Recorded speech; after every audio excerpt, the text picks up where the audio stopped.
ঘরে যদি মাছ মাংস কিছুই না থাকে তাহলে এই রান্নাটা করে দেখেন। মাছ মাংসের থেকেও ভীষণ মজাদার খেতে, একবার খেলে বারবার খেতে ইচ্ছা করবে। তাহলে চলুন রেসিপিতে চলে যাই।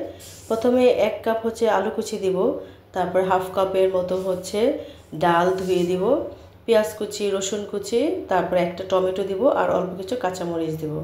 তারপর হচ্ছে হলুদ গুঁড়ো হাফ চামচ, তারপর মরিচ গুঁড়ো হাফ চামচ, ধনিয়া গুঁড়ো হাফ চামচ দিয়ে দিব। তারপর পরিমাণ মতো লবণ আর হচ্ছে 2 টেবিল চামচের মতো হচ্ছে সয়াবিন তেল।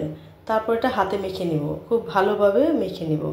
মাখা হয়ে গেলে হাফ কাপের মতো বা হাফ বাটির মতো হচ্ছে পানি দিয়ে দিব। তারপর এটাকে চুলায় বসিয়ে দিলাম, ঢেকে রাখবো।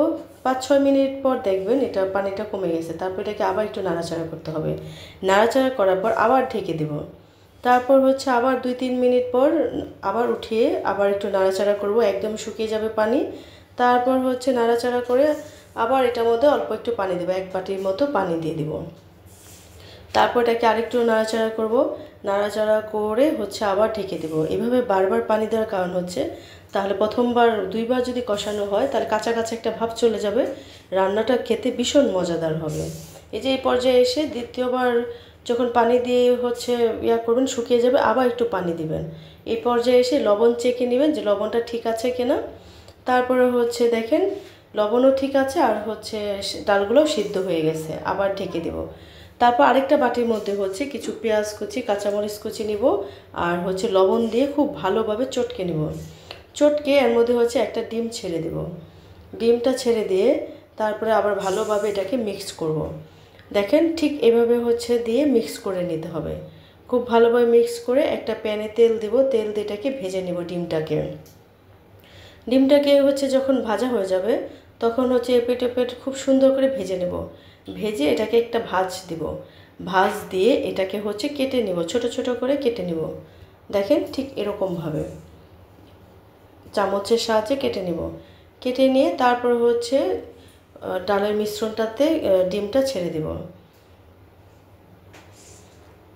তারপর হচ্ছে খুব ভালোভাবে মিক্স করতে হবে, একটু রান্না করে আবার ঢেকে দেব। দেখেন ঠিক এরকম আবার উঠিয়ে দেখব, কয়েকবার নাড়া দিতে হবে।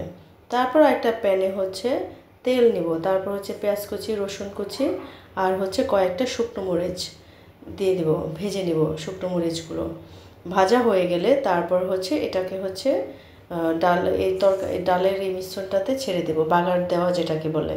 এটা দিলে হবে কি এতটাই টেস্টি হবে, এই রান্নাটা এতটাই মজার, মাছ মাংসর থেকেও মজার। যারা ব্যাচেলার তারাও কিন্তু এটা রান্না করে খেতে পারেন। খুবই সহজ, 20 থেকে 22 মিনিটের মধ্যে রান্নাটা হয়ে যায়। উঠানোর আগ মুহূর্তে ধনেপাতা দিয়ে দেব আর আবার কিছু আস্ত কাঁচামরিচ দিয়ে দেব জাস্ট ফ্লেভারের জন্য। তারপর নাড়াচাড়া করে উঠিয়ে নেব। এই তো হয়ে গেল আমার মজাদার ডাল আলুর তরকারি, ভীষণ মজাদার। ধন্যবাদ।